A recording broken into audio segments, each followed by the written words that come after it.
Hello दोस्तों, आज हम easy science book publication review देखेंगे। इजी साइंस बुक पब्लिकेशन ये किस लिए है? यह बुक तृतीय श्रेणी अध्यापक मुख्य परीक्षा के लिए है। विज्ञान की बुक है, भौतिक, रसायन और जीव विज्ञान सभी दिए हुए हैं। इसमें क्या 6 से 12 तक एनसीईआरटी, आरबीसी, पीवाईक्यू सार। यह अन्य प्रतियोगी परीक्षाओं के लिए भी समान रूप से उपयोगी है। अन्य कौन कौन सी जैसे सीईटी है, पटवार है, रीट है, आरएस है, इन सब के लिए भी एक बराबर है।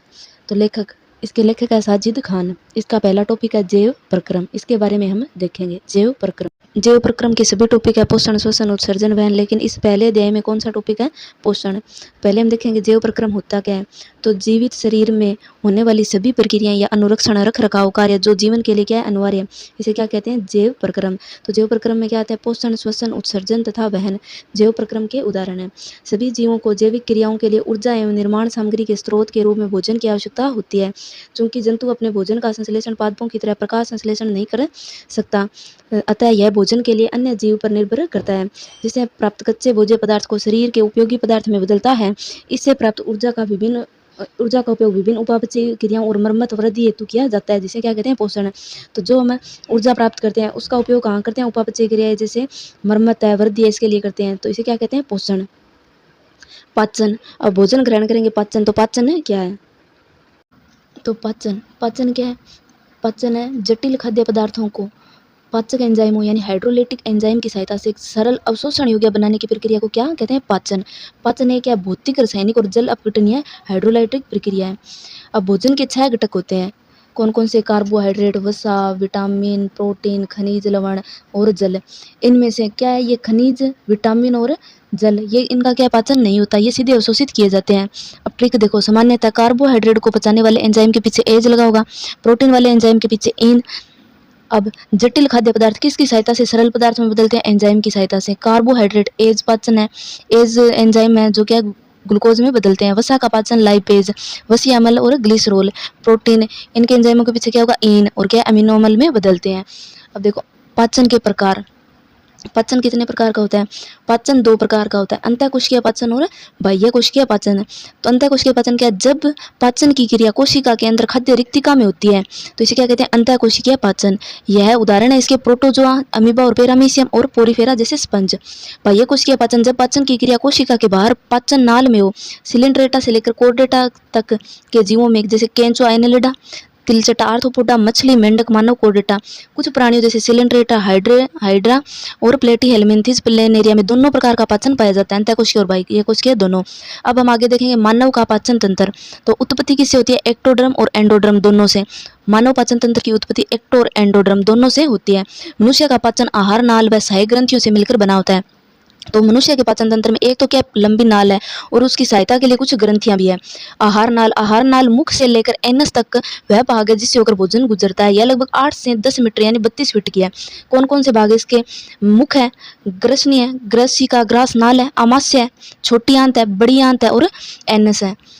देखो शाकाहारी जीवों में आहार नाल मांसाहारी जीवों की तुलना में बड़ी होती है, क्योंकि शाकाहारी जीवों में जटिल खाद्य पदार्थ सेलुलोज का पाचन होता है। आहार नाल की भित्ति ग्रसिका से एनस तक में 4 स्तर होते हैं। ये 4 स्तर दिए हुए हैं, थोड़ा सा जूम करके दिखा देती हूँ। कौन कौन से 4 स्तर है? सिरोसा, मस्कुलेरिस, सब म्यूकोसा और म्यूकोसा, ये 4 स्तर हैं। तो म्यूकोसा की उपकला में श्लेष्मा ग्रंथियां पाई जाती है जिन्हें गोबलेट ग्रंथि कहते हैं। यह मुख्यतः श्लेष्मा का स्त्रावण करती है। पहला है मुख ऊपर व नीचे ओष्ठों द्वारा घिरा हुआ छिद्र है जो मुख गुहा में खुलता है। होठों पर लेबियल ग्रंथियां होती है, होठों को नम बनाए रखती है। मुख गुहा का ऊपरी भाग कठोर व तालु कोमल द्वारा बना होता है। तालु नासा गुहा व मुख गुहा को अलग करता है। कोमल तालु के आगे की वी आकार की एक कोमल संरचना लटकी रहती है जिसे अलजीवा या यूवेला यानी वेलम पेलेटाई कहते हैं। यूवेला भोजन को नासा गुहा में जाने से रोकता है। तो भोजन को नासा गुहा में ऊपर की तरफ जाने से कौन रोकता है? यूवुला। अब आ गया जीभ का क्या कार्य है? तो मुख गुहा के अधर तल पर एक पेश या जीवा पाई जाती है। जीवा की सतह पर स्वाद कलिकाएं टेस्ट बड्स होती है जो स्वाद का अनुभव करवाती है। जीभ का अगला भाग मीठा, जीभ के किनारे का भाग नमकीन, जीभ के मध्य का भाग खट्टा और जीभ के पीछे का भाग कड़वा है बताता है। जीभ एक संवेदी अंग है। जीभ क्या है? एक संवेदी अंग। ये देखो, तो जीभ का अगला भाग कौन सा बता रहा है? मीठा, किनारे का ये नमकीन, फिर खट्टा और फिर पीछे कड़वा। तो मानव में 5 संवेदी अंग है। कौन सा? आंख, कान, नाक, जीभ एवं त्वचा। जीवा का अग्र भाग स्वतंत्र होता है, ये आगे वाला भाग ये तो स्वतंत्र होता है, जबकि जीवा का पश्च भाग होइड अस्थि से जुड़ा होता है, ये पीछे का भाग जुड़ा होता है। जीवा के मध्य अधर तल मुख गुहा के फर्श से एक बहुत अधिक लचीली झिल्ली द्वारा जुड़ा होता है, जिसे फ्रेन्यूल लिग्वा कहते हैं। ये जीभ के नीचे की तरफ पाई जाती है। जीभ स्वाद पता लगाने, भोजन को निगलने, बोलने, भोजन को दिशा दिखाने में सहायता करता है। जीभ में कोई हड्डी नहीं होती। जीभ के में सर्वाधिक कौन सी फिलीफॉर्म पेपिला पाई जाती है, और परंतु इनमें स्वाद कलिकाएं नहीं होती है। छोटी छोटी फिलीफॉर्म पेपिला पाई जाती है जीभ पर, लेकिन उनमें स्वाद कलिका नहीं होती। दांत। मनुष्य के दोनों जबड़ों में 16 अर्थात कुल 32 दांत पाए जाते हैं, जो भोजन को काटने, चीरने, फाड़ने और चबाने में सहायता करते हैं। मनुष्य में दंत सूत्र का 21-23, ये वयस्क का है। 17 से कम उम्र का 21-22। दूधिया दांतों का 21-02। अस्थायी व दूधिया दांतों की संख्या कितनी होती है? 20। छोटे बच्चों में अगर चूर्णक दांत नहीं पाए जाते। ये इंपॉर्टेंट है कि छोटे बच्चों में अगर चूर्णक दांत नहीं पाए जाते। जैसे आ जाए दूध के दांतों में कौन से दांत नहीं होते? तो अगर चूर्णक दांत नहीं होते। अब ये देखो दांतों का सूत्र। तो दांत अपर भाग में 16, नीचे लवर जो में भी 16, टोटल 32 है।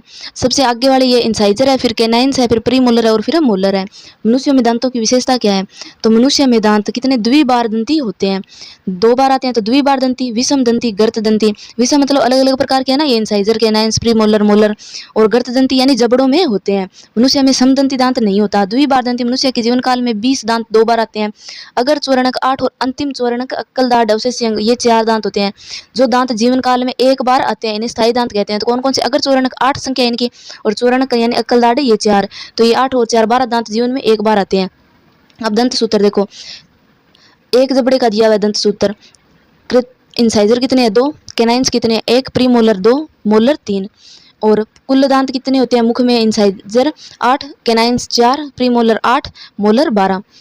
जबड़े में दांत, एक जबड़े में दांत कितने होते हैं? 4, 2, 4, 6। अब देखो इंसाइजर दांत का कार्य क्या है? काटना।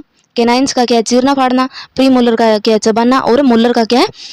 चबाना। हाथी के ऊपरी इंसाइजर आकार में बड़े होकर हाथी दांत यानी टस्क कहलाते हैं। गर्तदंती स्तनधारियों में दांत अस्थि की ग्रथिका यानी सॉकेट में स्थित होते हैं। 2 मैक्सिला और मेडिबल अस्थियों से जुड़े होते हैं। अब दांतों की संरचना अध्ययन को क्या कहते हैं? ओडेंटोलॉजी। दांतों और हड्डियों में पाए जाने वाला तत्व कौन सा है? कैल्शियम और फास्फोरस। टूथपेस्ट में फ्लोराइड का उपयोग दांतों की सड़न से काफी हद तक कम करने के लिए किया जाता है।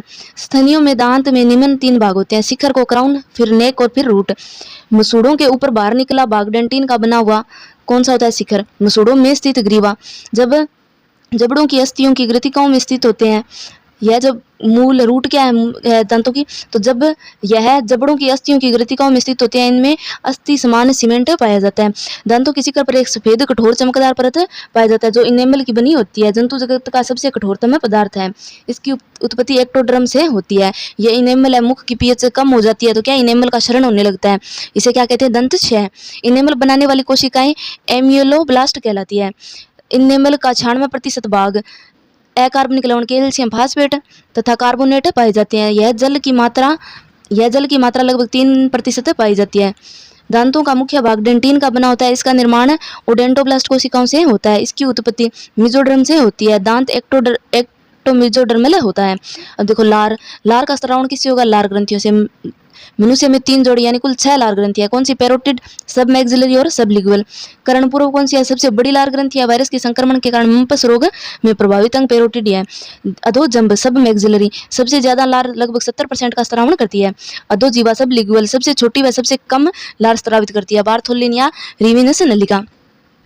प्रतिदिन मानव लगभग यानी 1500 ml 1.5 लीटर लार स्रावण करता है। पीएच कितनी है? 6.8 यानी हल्की अम्लीय है। इसका संगठन क्या है? 99.5% जल है। कुछ आयन है जैसे सोडियम, पोटेशियम, क्लोरीन, हाइड्रोकार्बन। इसमें प्रतिरक्षी कौन सी होती है? आईजीए और एंटीबॉडी पाई जाती है। आईजीए प्रतिरक्षा होती है और एंटीबॉडी कुछ आईजीएफ एंटीबॉडी कुछ मात्रा में यूरिया तथा यूरिक अम्ल भी होता है। लार में उपस्थित एंजाइम टाइलिन या लारिया एमाइलेज स्टार्च का माल्टेज में पाचन करता है और लाइसोजाइम जीवाणुओं की कोशिका भित्ति गलाकर सुरक्षा करता है। लाइसोजाइम और कहाँ होता है? अश्रु ग्रंथियों के स्राव में और नाक के बलगम में और सफेद यानी पसीने में भी पाया जाता है। भोजन कार्बोहाइड्रेट स्टार्च का 30% पाचन की शुरुआत 30% के पाचन की शुरुआत मुख से होती है। अब देखो लार की क्रिया करने के पश्चात भोजन क्या बनता है? बोलस, यानी लार मिक्स होने के बाद भोजन को क्या कहते हैं? बोलस। बोलस, ये बोलस आगे जाएगा अमाशय में।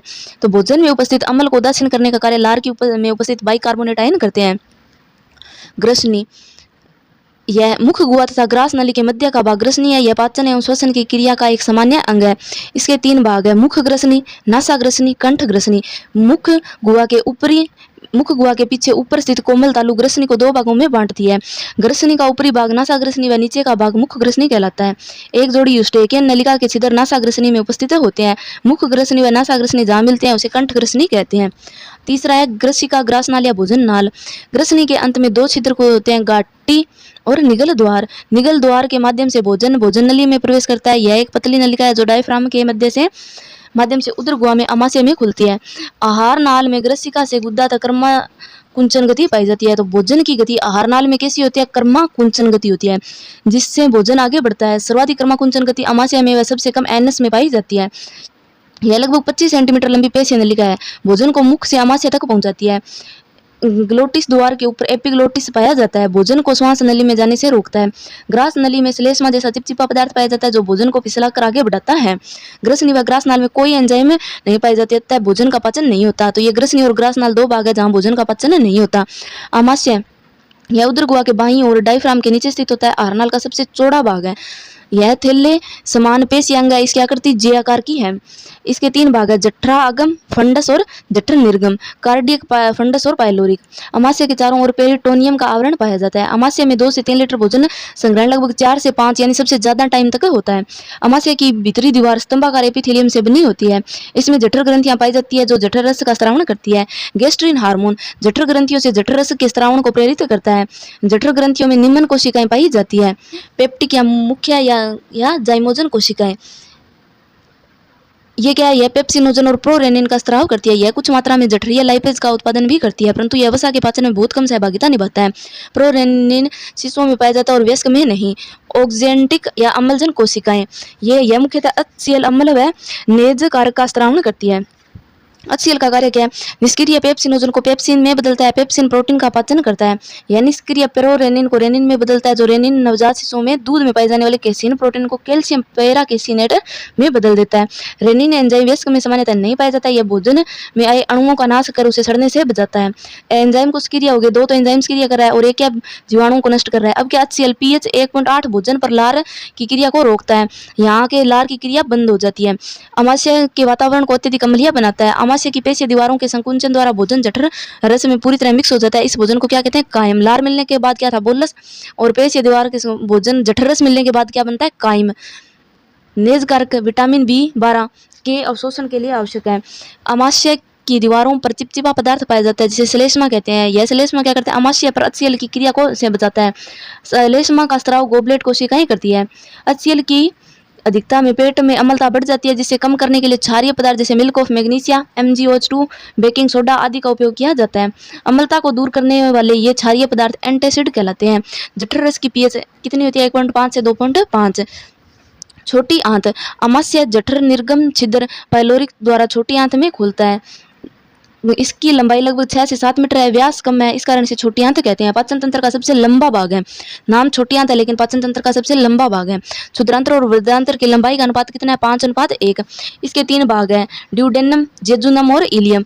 तो ये ग्रहणी भाग छोटी आंत का प्रथम भाग है, सी आकृति का है। वो सर्वाधिक भोजन छोटी आंत के ग्रहणी भाग में होता है, सर्वाधिक पाचन भोजन का। अग्नाशयी वाहिनी और सामान्यतः पित्त वाहिनी इसी भाग में आकर खुलती है। इसके छिद्र पर ओडी की अवरोध नहीं पाई जाती है। छोटी आंत का मध्य भाग कौन सा है? जेजुनम। ग्रहणी से अधिक लंबा और क्षुद्रांत्र से कम लंबा है। और क्षुद्रांत्र क्या है? इलियम। ये क्या? आंत का अंतिम है सबसे अधिक लंबा, यह वह कुंडलित भाग है। छोटी आंत में उंगली समान उभार पाए जाते हैं जिसे रसांकुर कहते हैं। रसांकुर सूक्ष्म रसांकुर होते हैं जो आंतर की अवशोषण सतह पर क्षेत्रफल कई गुना बढ़ा देते हैं। इन रसांकुरों से लसिका वाहिकाएं, लेक्टियल सेल, रक्त कोशिकाएं व चिकनी पेशियां पाई जाती हैं। आंत में पाई जाने वाली लसिका ग्रंथियों को पेयर के समूह या आंतर ग्रंथियों को लिबरकुन ग्रंथिकाएं कहते हैं। लिबरकुन ग्रंथिकाओं में कोशिकाएं निम्न कार्य करती है। कलश कोशिकाएं होती है श्लेष्मा का स्राव, आंतरिक कोशिकाएं आंतरिक रस का स्राव, हल्का क्षारीय 7.5 से 8 होती है। पेनेथ कोशिका ये लाइसोजाइम का स्राव करती है जो जीवाणुओं को मारता है। सूक्ष्म रसाकुर ब्रश बॉर्डर का निर्माण करते हैं। ब्रश बॉर्डर को एवं गोबलेट कोशिकाओं के स्राव आपस में मिलकर आंतर स्राव या सक्कस एंटेरिकस बनाते हैं। इसमें कई एंजाइम होते हैं, sucrase, maltase, erepsin, lipase, lactase. आंतरीय रस की क्रिया से बना भोजन काइल कहलाता है। तो बोलस काइम और अब क्या हो गया, आंतरीय रस मिलने पर काइल। आंतर म्यूकोसा द्वारा स्रावित एंटेरोकाइनेज का द्वारा ट्रिप्सिनोजन को सक्रिय ट्रिप्सिन में बदला जाता है। अग्नाशय रस के अन्य एंजाइम को सक्रिय करता है। सर्वप्रथम खोजा गया हार्मोन कौन सा है, सिक्रेटिन, अंतर में पाया जाता है। अब है बड़ी आंत। बड़ी आंत इसकी लंबाई कितनी है, 1.5 मीटर लंबी है, लेकिन इसका व्यास छोटी आंत से अधिक होने के कारण इसको बड़ी आंत कहते हैं। इसके भी 3 भाग है, सिक्कम, कोलोन और रेक्टम। सिक्कम यह बड़ी आंत का प्रथम भाग है जो अवशेषी अंग होता है। इस भाग में 1 से 8 सेंटीमीटर लंबी अंगुली समान संरचनाएं पाई जाती है जिसे कर्मी रूपी परिशेषिका कहते हैं। यह मानव का अवशेषी अंग के रूप में होता है, इसलिए मानव में सेलुलोज का पाचन नहीं होता। यहाँ पर सहजीवी जीवाणु भी पाए जाते हैं जैसे ई कोलाई, चेरिचिया और एकोलाई। यह भी 12 के संश्लेषण में सहायक होता है। कोलीफॉर्म जीवाणु भी होते हैं। कोलोन यह बड़ी आंत का सबसे लंबा भाग है। यह 3 प्रकार का होता है, आरोही, अनुप्रस्थ और अवरोही एवं सिग्मोइड इसके भाग है। मालाशय बड़ी आंत का अंतिम भाग है जहां मल इकट्ठा होता है। मल में गंध का कारण क्या, इडोल और एसेटोल। अब एनस यह आरनाल का अंतिम भाग है जहां से अपचित भोजन त्यागा जाता है। सहायक ग्रंथियां कौन कौन सी है, लार, यकृत और आमाशय। यकृत मानव शरीर का सबसे बड़ा आंतरिक अंग है। डायफ्राम के नीचे 2 पालियों में पाया जाता है। अधिकांश भाग राइट साइड है। भ्रूण के एंडोड्रम से निर्माण होता है। सबसे बड़ी ग्रंथि है। वजन 1.5 है केजी। अध्ययन को हिपेटोलॉजी कहते हैं। कोशिकाओं को हिपेटोसाइट कहते हैं। यकृत का निर्माण यकृत पालिकाओं द्वारा होता है और ये पालिकाएं क्या, क्रियात्मक इकाई होती है यकृत की। कुफर कोशिकाएं पाई जाती है इसमें जिसे महाभक्षाणु कहते हैं। जीवाणु और जीर्ण शीर्ण रक्ताणुओं का विघटन करता है। आरबीसी का विघटन होता है जिससे पित्तवर्ण कौन से, बिलिरुबिन पीला और बिलिवर्डिन हरा बनता है। पित्त लवण पितरस का निर्माण होता है यकृत में। यकृत के नीचे स्थित पित्ताशय में संग्रहित होता है पितरस। पितरस क्या है, वसा का पायसीकरण कर वसा को पाचन में सहायता करता है। पाचन एंजाइम पितरस में नहीं पाए जाते। पितरस में पित्त वर्णक बिलिरुबिन व बिलिवर्डिन, पित्त लवण, कोलेस्ट्रोल, लेसिथिन आदि पदार्थ पाए जाते हैं। प्रकृति क्या होती है, 7.4 से 7.8। यकृत से संबंधित रोग हेपेटाइटिस, सिरोसिस, अधिक शराब से और पीलिया हो जाता है तो हेपेटाइटिस, सिरोसिस और पीलिया। यकृत को शरीर की क्या कहते हैं, प्रयोगशाला। यह शरीर का मुख्य उपापचयी अंग है। कार्बोहाइड्रेट उपापचय है तो ग्लूकोज को ग्लाइकोजेनेसिस क्रिया द्वारा ग्लाइकोजन में बदलता है। भोजन का संचय जंतुओं में तो ग्लाइकोजन के रूप में होता है और पेड़ पौधों में स्टार्च के रूप में होता है। ग्लाइकोजन को ग्लाइकोजिनोलाइसिस क्रिया द्वारा ग्लूकोज में बदलता है। अमीनो अम्ल एवं वसीय अम्ल ग्लाइकोनियोजेनेसिस क्रिया द्वारा ग्लूकोज में, लैक्टिक अम्ल ग्लाइकोनियोजेनेसिस क्रिया द्वारा ग्लाइकोजन में। विएमिनीकरण एवं यूरिया निर्माण तो अमीनो अम्ल को अमीनो अम्ल से अमोनिया पृथक करना विएमिनीकरण कहलाता है और अमोनिया को यकृत ऑर्निथिन चक्र द्वारा यूरिया में बदलता है। प्लाज्मा प्रोटीन का निर्माण गामा ग्लोबुलिन को छोड़कर सभी प्रोटीन का निर्माण करता है। प्रोथ्रोम्बिन और फाइब्रिनोजन रक्त का स्कंदन में सहायक है। हिपेरिन एक प्राकृतिक प्रतिस्कंदन पदार्थ है जो शरीर में रक्त का थक्का नहीं बनने देता। विटामिन ए का संश्लेषण यकृत बीटा कैरोटीन को विटामिन ए में बदल देता है। त्वचा द्वारा विटामिन डी का संश्लेषण होता है। विटामिन क्या, ए, डी, ई के B12 का संचय करता है यकृत, लेकिन विटामिन सी का नहीं करता। यकृत निराविषीकरण करता है यानी विषैले पदार्थों को विषीर्ण बनाना। हीमोपोएसिस यानी यकृत एवं प्लीहा भ्रूणावस्था में आरबीसी और डब्ल्यूबीसी का निर्माण करते हैं। अग्नाशय क्या है, सबसे बड़ी मिश्रित ग्रंथि है। ये क्या, सबसे बड़ी अंतःस्रावी ग्रंथि भी है। मिश्रित मतलब बहिस्रावी और अंतःस्रावी दोनों ग्रंथियां हैं। शरीर की दूसरी सबसे बड़ी पाचक ग्रंथि है अग्नाशय ग्रंथि का बहिस्रावी भाग। अग्नाशय रस का स्राव करता है। निम्न एंजाइम पाए जाते हैं, trypsin, chymotrypsin, amylase, lipase, nuclease. अग्नाशय के लैंगरहैंस द्वीपिकाओं की कोशिकाओं से हार्मोन का स्रावण होता है। मानव के पाचन तंत्र की क्रिया विधि, अंतःग्रहण भोजन को ग्रहण करने की क्रिया अंतःग्रहण कहलाती है। पाचन, मुख गुहिका में पाचन। लार क्या करती है, स्टार्च यानी पॉलीसेकेराइड को टाइलेन एंजाइम की सहायता से माल्टोज यानी डाइसेकेराइड और डेक्सट्रीन में बदलती है। डेक्सट्रीन क्या, 3 से 9 ग्लूकोज अणु होते हैं। अमाशय में पाचन, अमाशय में 3 एंजाइम थे, पेप्सिन, रेनिन और जठर लाइपेज। तो प्रोटीन का पाचन पेप्सिन की सहायता से प्रोटियोस, पेप्टोन्स और पॉलीपेप्टाइड। केसिन दूध की प्रोटीन है तो रेनिन से पेरा केसिन बनती है। वसा लाइपेज से वसीय अम्ल और ग्लिसरॉल बनता है। छोटी आंत में पाचन, ग्रहणी के अंदर अग्नाशयी रस व पित्त रस भी आते हैं। अब ये आंतरस कौन कौन से हैं, माल्टेज है, लैक्टेज है, सुक्रेज है, लाइपेज है, न्यूक्लियेज है, डाइपेप्टाइडेज है और फॉस्फेटेज है। तो ये माल्टोस ग्लूकोज में बदलता है, लैक्टोस ग्लूकोज में बदलता है, सुक्रोज भी ग्लूकोज में, वसा वसीय अम्ल तथा ग्लिसरॉल न्यूक्लिक अम्ल व न्यूक्लियोटाइड। न्यूक्लियोसाइड व शर्करा में डाइपेप्टाइड, अमीनो अम्ल में न्यूक्लियोटाइड, नाइट्रोजनी क्षार और राइबोज में। तो ये देखो माल्टेज का ये सामने सामने दिए हुए हैं। अब एमाइलेज क्या करता है, स्टार्च को माल्टोज में, ये क्या अग्नाशयी रस के एंजाइम है। ट्रिप्सिन क्या करता है, प्रोटीन को पेप्टाइड में। काइमोट्रिप्सिन क्या करता है, प्रोटीन को पेप्टाइड में। कार्बोक्सीपेप्टिज प्रोटीन, पेप्टाइड और अमीनो अम्ल। लाइपेज वसा मोनोग्लिसरोइड वसीय अम्ल। न्यूक्लियेजेज डीएनए और आरएनए को न्यूक्लियोटाइड में। पितरस में एंजाइम नहीं होते हैं। अब पचित भोजन का अवशोषण, तो पचित भोजन का आंतर की उपकला कोशिकाओं में पाए जाने वाले सूक्ष्म अंकुर यानी माइक्रोविलाई के माध्यम से रुधिर या लसिका में स्थानांतरण को अवशोषण कहते हैं। अवशोषण की मुख्य क्रिया विधि सक्रिय अभिगमन और विसरण है। अमीनो अम्ल एवं ग्लूकोज का अवशोषण सक्रिय अभिगमन द्वारा रुधिर में होता है, तो अमीनो अम्ल और ग्लूकोज का अवशोषण रुधिर में होता है। वसा का अवशोषण वसीय अम्ल मोनोग्लिसराइड और कोलेस्ट्रॉल के रूप में विसरण द्वारा लसिका में होता है, तो वसा का अवशोषण लसिका करती है। विटामिन तथा लवण सक्रिय तथा निष्क्रिय विधि से अवशोषित होते हैं। जल का अवशोषण केवल विसरण द्वारा होता है। वृद्धांतर में जब जल एवं कुछ विटामिन जैसे विटामिन के अवशोषित होते हैं। स्वांगीकरण क्या है, एसिमिलेशन। अवशोषित खाद्य पदार्थ रुधिर द्वारा कोशिकाओं में पहुंचकर प्रोटोप्लाज्म में बदलने की प्रक्रिया स्वांगीकरण कहलाती है। बहिक्षेपण भोजन का अपचित शेष भाग मल के रूप में शरीर से बाहर त्यागने की प्रक्रिया को क्या कहते हैं, बहिक्षेपण। पाचन तंत्र से संबंधित रोग, मम्पस में क्या, पेरोटिड ग्रंथि में सूजन होता है।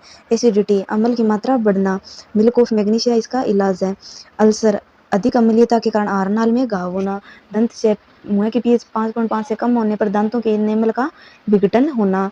पीलिया, बिलिरुबिन और बिलिवर्डिन की मात्रा बढ़ जाना। यकृत सिरोसिस, अल्कोहल के सेवन से यकृत कोशिकाओं का विघटन होना। हेपेटाइटिस वायरस जनित रोग प्रभावित अंग है। मोटापा, बॉडी मास इंडेक्स मानव भार और लंबाई का अनुपात होता है, जो 30 किलोग्राम प्रति मीटर स्क्वायर से अधिक होने पर मोटापा की स्थिति होती है। हर्निया, आंत के आसपास की मांसपेशियां उत्तक कमजोर होकर फट जाती है, जिसके कारण आंत या मूत्राशय पेट की उत्तक दीवार को बाहर की ओर धकेलता है, जिससे मांसपेशियों में छेद से अंग बाहर की ओर निकल आता है। पाइल समस्या या बवासीर, रक्त वाहिनियां मलाशय में प्रवेश कर जाती है, जिसके कारण मल त्याग के साथ रक्त आता है और गुदा भाग में फुंसी का निर्माण हो जाता है। उल्टी में अमाशय, दस्त या डायरिया में छोटी आंत एवं अपच कब्ज में बड़ी आंत प्रभावित होती है। कोशिका के अंदर पदार्थों का जाना एंडोसाइटोसिस, ठोस पदार्थों का फेकोसाइटोसिस और तरल पदार्थों का पिनोसाइटोसिस कहलाता है। और कोशिका से बाहर पदार्थों का जाना क्या कहलाता है, एक्सोसाइटोसिस। अंदर आना तो एंडो और बाहर जाना एक्सो। अब क्या, अन्य जीवों में पोषण, प्राणियों के पोषण में पोषक तत्वों की आवश्यकता आहार नाल के अंतःग्रहण, भोजन ग्रहण की विधि और शरीर में इसके उपयोग की विधि सम्मिलित है। भोजन के अंतरण की विधि विभिन्न जीवों में अलग अलग होती है, जैसे मधुमक्खी, मरमर पक्षी है जो पौधे का मकरंद चूसते हैं। मानव और कुछ अन्य जंतु शिशु माँ का दूध पीते हैं। अजगर जैसे सांप वंश के प्राणी अपने शिकार को समूचा निगल जाते हैं। स्टारफिश है जो क्या कैल्शियम कार्बोनेट के कवच वाले जंतुओं का आहार करती है। कवच खोलने के बाद यह मुंह के अंदर से अमाशय बाहर निकालती है और जंतु के कोमल भागों को खाती है और अमाशय वापस शरीर के अंदर चला जाता है और धीरे धीरे पाचन होता है। घास खाने वाले जंतुओं में पाचन, यह घास को जल्दी जल्दी निकलकर अमाशय के एक भाग में भंडारित कर लेती है, जिससे प्रथम अमाशय या रुमेन कहते हैं। रुमेन में भोजन का आंशिक पाचन होता है, जुगाल कहते हैं, परंतु बाद में जंतु इसको छोटे पिंडों में पुनः मुख में लाता है और वे चबाता है, जिसे जुगाल करना कहते हैं। जुगाल करने से जंतु रूमिनेट्स कहलाते, जुगाल करने वाले जंतु रूमिनेट्स कहलाते हैं। इसमें मेथेन की गंध आती है। इनका अमाशय 4 भागों में बंटा होता है, रुमेन, रेटिकुलम, ओमेसस और एबोमेसस। ये इसके 4 भाग है। घास में सेलुलोज की प्रचुरता होती है जो एक प्रकार का कार्बोहाइड्रेट है। किसी रूमिनेट्स, पशु, हिरण आदि के रुमेन में सेलुलोज का पाचन करने वाले जीवाणु पाए जाते हैं। बहुत से जंतु एवं मानव सेलुलोज का पाचन नहीं कर सकते। कुछ जानवरों जैसे घोड़ा, खरगोश आदि में छोटी आंत व बड़ी आंत के बीच बड़ी थैली, एक थैली नुमा बड़ी संरचना होती है, जिसे अंधनाल कहते हैं। भोजन का पाचन करने वाले कुछ जीवाणु पाए जाते हैं जो मनुष्य के आहार नाली में अनुपस्थित होते हैं। अमीबा में संभरण एवं पाचन, अमीबा एक कोशिकीय जीव है, निरंतर अपनी आकृति और स्थिति बदलता रहता है। झिल्ली पर एक या अधिक उंगली समान उभार पाए जाते हैं, जिसे कूटपाद कहते हैं, जो इनमें गति और भोजन पकड़ने में सहायता करते हैं। अमीबा में खाद्य धानियां पाई जाती है, जिसमें पाचन रस स्रावित होते हैं, जो भोजन के पाचन में सहायता करते हैं। अब देखो पोषण के प्रकार। स्वपोषी, ऑटोट्रोपस, जो जीव कच्चे माल और ऊर्जा में से अपना भोजन स्वयं उत्पन्न करने में सक्षम होते हैं, स्वपोषी कहलाते हैं। उत्पादक भी कहा जाता है। मुख्य रूप से 2 प्रकार के स्वपोषी, एक तो रसायन संश्लेषी, जीव रासायनिक ऊर्जा की मदद से अपना भोजन खुद बना सकते हैं, उन्हें सूर्य के प्रकाश की आवश्यकता नहीं होती, जैसे सल्फर जीवाणु, नाइट्रिकारी जीवाणु, लोह जीवाणु। प्रकाश संश्लेषी स्वपोषी प्रकाश संश्लेषण करते हैं। तो प्रकाश संश्लेषण हरे पादप करते हैं। क्लोरोफिल नामक पदार्थ होता है इनमें, जो सूर्य के प्रकाश की उपस्थिति में वायुमंडल से CO2 प्राप्त करते हैं। मृदा से जल का अवशोषण लेकर अपना कार्बनिक भोजन बनाते बनाते हैं, ऑक्सीजन गैस मुक्त करते हैं, इसे प्रकाश संश्लेषण कहते हैं। इसमें 6 कार्बन डाइऑक्साइड अणु, 12 जल के अणु सनलाइट की उपस्थिति में ग्लूकोज का संश्लेषण होता है, साथ में जल और ऑक्सीजन मुक्त होते हैं। स्टीफन हेल्स ने पादप कार्यकी का जनक कहा जाता है। इन्होंने सर्वप्रथम पादपों में भोजन निर्माण को बताया था। जोसेफ प्रिस्टले ऑक्सीजन की खोज की, बताया कि पादप प्रकाश संश्लेषण में ऑक्सीजन का निकास करते हैं। प्रकाश संश्लेषण के लक्षण क्या है? ये ऊष्माशोषी प्रक्रम है, क्योंकि क्लोरोफिल द्वारा प्रकाश ऊर्जा का अवशोषण किया जाता है। उपचयन प्रक्रिया तो CO2 एवं H2O से शर्करा का संश्लेषण होता है। उपचयन प्रक्रिया ये एनाबॉलिक रेडॉक्स प्रक्रम है। जल का ऑक्सीकरण एवं कार्बन डाइऑक्साइड का कार्बोहाइड्रेट में अपचयन होता है। प्रकाश संश्लेषण में मुक्त होने वाली ऑक्सीजन जल से आती है, न कि कार्बन डाइऑक्साइड से। जल का H2 व O2 में अपघटन होता है। भौतिक रासायनिक प्रक्रम है। प्रकाश ऊर्जा व रासायनिक ऊर्जा में बदलती है। पौधे के सभी हरे भागों एवं पत्तियों के हरित लवक में प्रकाश संश्लेषण की प्रक्रिया संपन्न होती है। अन्य रंग की पत्तियों में भी क्लोरोफिल होता है, लेकिन अन्य वर्ण क्लोरोफिल के रंग को ढक देते हैं। हरित लवक का आंतरिक भाग 2 भाग ग्रेना और स्ट्रोमा में विभाजित होता है। स्ट्रोमा पिट्ठी का हरित लवक का मैट्रिक्स भाग होता है। प्रकाश संश्लेषण की अप्रकाशिक प्रक्रिया स्ट्रोमा में इसी भाग में होती है। ग्रेना हरित लवक के इस भाग में प्रकाश संश्लेषण की प्रकाशिक प्रक्रिया संपन्न होती है। ग्रेनम क्षेत्र में पटलिकाएं छिकों के ढेर की भांति एक दूसरे पर व्यवस्थित रहती है, इन्हें थैलिकोइड कहते हैं। उच्च पौधों में हरित लवक में 4 प्रकार के वर्णक पाए जाते हैं। 2 प्रकार के हरे वर्णक जिन्हें क्लोरोफिल ए और बी कहते हैं, और नारंगी व पीले रंग के वर्णक जिन्हें कैरोटीन और जेंथोफिल कहते हैं। तो उच्च पादपों के हरित लवक में 4 प्रकार के वर्णक क्लोरोफिल ए, बी, नारंगी और पीले वर्णक जिन्हें कैरोटीन और जेंथोफिल कहते हैं पाए जाते हैं। अब क्या C3 यानी अप्रकाशिक प्रक्रिया, ब्लैकमैन प्रक्रिया, कार्बन डाइऑक्साइड का स्थिरीकरण एवं अपचयन होता है, जिसके फलस्वरूप प्रथम उत्पाद PGA यानी फास्फोग्लिसरिक अम्ल 3 कार्बन वाला अणु होने के कारण C3 चक्र कहते हैं। इसे केल्विन चक्र भी कहते हैं। मेल्विन केल्विन ने शैवाल में रेडियो एक्टिव कार्बन 14 का उपयोग प्रकाश संश्लेषण अध्ययन में किया था। कार्बन 3 चक्र में सबसे महत्वपूर्ण एंजाइम रूबिस्को एंजाइम होता है। यह एंजाइम पृथ्वी पर सर्वाधिक मात्रा में पाए जाने वाला एंजाइम एवं प्रोटीन है। कार्बन 4 पथ C4 पथ हेंच व स्लेक पाथवे, जिनका पहला उत्पाद C4 कार्बनिक अम्ल ऑक्जेलो एसिटिक अम्ल OAA था, पौधे को शुष्क उष्णकटिबंधीय क्षेत्र में पाए जाते हैं। उनमें C4 पाथवे होता है। C4 पादपों के उदाहरण गन्ना, मक्का और ज्वार है। क्रेंज शारीरिकी, इसका अर्थ क्या है? माला। कार्बन C4 पौधे की पत्तियों में विशेष आंतरिक संरचना होती है, जिसमें 7 फूलों के चारों ओर बड़ी हरी कोशिकाओं का आवरण होता है, जिसे पुलाछंद कोशिकाएं कहते हैं। इस व्यवस्था को क्रेंज शारीरिकी कहा जाता है। प्रकाश संश्लेषण को प्रभावित करने वाले कारक, बाह्य कारक कौन सा है? सूर्य का प्रकाश, कार्बन डाइऑक्साइड की सांद्रता, ऑक्सीजन, ताप और जल सम्मिलित है। प्रकाश संश्लेषण की दर हरे रंग में सबसे कम और लाल रंग में सबसे अधिक होती है। हरे पौधे की पत्तियों पर पड़ने वाले सूर्य के प्रकाश का केवल 1% भाग ही प्रकाश संश्लेषण की प्रक्रिया में उपयोग किया जाता है। गन्ना सर्वाधिक 8 से 10% सूर्य के प्रकाश का उपयोग करता है। प्रकाश संश्लेषण रूप से सक्रिय विकिरण यानी PAR 400 से 700 nm का 2 से 10% पौधे द्वारा ग्रहण किया जाता है। आंतरिक कारक, इसमें पर्णहरित एक महत्वपूर्ण कारक है। पर्णहरित में पाए जाने वाला धातु आयन मैग्नीशियम 2+ है। अन्य प्रमुख घटक कार्बन, हाइड्रोजन, ऑक्सीजन तथा नाइट्रोजन है। रात में पौधे फोटोसिंथेसिस बंद कर देते हैं, श्वसन जारी रहता है। पौधे रात में कार्बन डाइऑक्साइड छोड़ते हैं। रात में अगर पेड़ के नीचे सोते हैं तो ऑक्सीजन नहीं मिलेगा, सांस लेने में दिक्कत व दम घुटना आदि हो सकता है। हरे पौधे दिन के समय कार्बन डाइऑक्साइड की बजाय वायुमंडल से ऑक्सीजन छोड़ते प्रतीत होते हैं, क्योंकि दिन में प्रकाश संश्लेषण की दर श्वसन से अधिक होते हैं। प्रपोषी पादप कौन से होते हैं? प्राणी जो समय में अपना भोजन संश्लेषित नहीं करते और दूसरे जीवों से भोजन ग्रहण करते हैं, तो इसे परपोषी या विषमपोषी कहते हैं। ये क्या? प्राणी समभोजी। इसमें वह प्राणी जो अन्य प्राणी है उनके द्वारा निर्मित कार्बनिक पदार्थ को ग्रहण करते हैं, प्राणी समभोजी जीव कहलाते हैं। आहार स्रोत के आधार पर इन्हें निम्न भागों में बांटा है। शाकाहारी वे जंतु जो भोजन के लिए पादपों पर प्रत्यक्ष रूप से निर्भर होते हैं, बकरी, गाय, हिरण, टिड्डा, गन्ना, तन्ना, बेधक, चूहे आदि। मांसाहारी सजीव जो दूसरे जीवों का भक्षण करते हैं, मांसाहारी कहलाते हैं। शेर, चीता, अधिकांश पक्षी, मछलियां, भेड़िया, मेंढक, सूर्य आदि। कीट पक्षी drosera, sundew, dionaea, Venus flytrap, utricularia, nepenthes, घटपर्णी, पिंचर प्लांट पत्ते घट्ट यानी घड़े के रूप में होते हैं। कीट पक्षी पौधे नाइट्रोजन की कमी वाले स्थानों पर पाए जाते हैं। नाइट्रोजन की पूर्ति के लिए कीटों को खाते हैं। सर्वाहारी वे जंतु जो पौधे और प्राणी दोनों को भोजन के रूप में ग्रहण करते हैं, सर्वाहारी कहलाते हैं। सुअर, मनुष्य, कुत्ते, कौवा। अब क्या? परजीवी वह प्राणी जो अन्य सजीव प्राणियों और पादपों से शरीर के बाहर भीतर रहकर उनसे आहार प्राप्त करते हैं, परजीवी कहलाते हैं। बाह्य परजीवी जो अपना पोषण प्रपोषी की त्वचा के चिपक कर प्राप्त करते हैं, बाह्य परजीवी कहलाते हैं, जैसे जूं, खटमल, मच्छर आदि। संपूर्ण स्तंभ परजीवी अम्बरबेल जो क्लोरोफिल क्लोरोफिल नहीं होता और परपोषी पादप परारोहित होते हैं। संपूर्ण जड़ परजीवी ओरोनोबैंकी और रेफलेसिया और बेलेनोफोरा। अंतः परजीवी परजीवी जो अपना पोषण परपोषी के अंगों में आंत, देह, गुहा, यकृत, रुधिर आदि में प्रवेश कर प्राप्त करते हैं। यकृत कर्मी, फीता कर्मी, प्लाज्मोडियम आदि। सहजीवी इस प्रकार के पोषण में भिन्न भिन्न प्रकार की जातियां साथ रहती है। इसमें दोनों ही जातियों को लाभ होता है, किसी को भी हानि नहीं होती। सहजीविता कहलाती है वे जीव जो सहजीवी और जीव ये क्या सहजीवी कहलाते हैं। जैसे शैवाल, कवक लाइकेन का निर्माण करते हैं। लाइकेन प्रदूषण सूचक होते हैं। वातावरण में असोटों की उपस्थिति लाइकेन के विकास को रोकती है। इकोलाई जीवाणु मनुष्य की आंत में सहजीवी संबंध रखता है। लेग्यूमिनेसी कुल के पौधों में राइजोबियम नामक जीवाणु सहजीवी संबंध रखता है। उच्च पादपों पाइनस की जड़ों व कवकों के बीच सहजीवी संबंध होता है, जिसे माइकोराइजा कहते हैं। मृतोपजीवी। अब 3 प्रकार का पोषण पढ़ लिया। एक था स्वपोषी, एक था परपोषी, अब हो गया सहजीवी, अब हो गया मृतोपजीवी।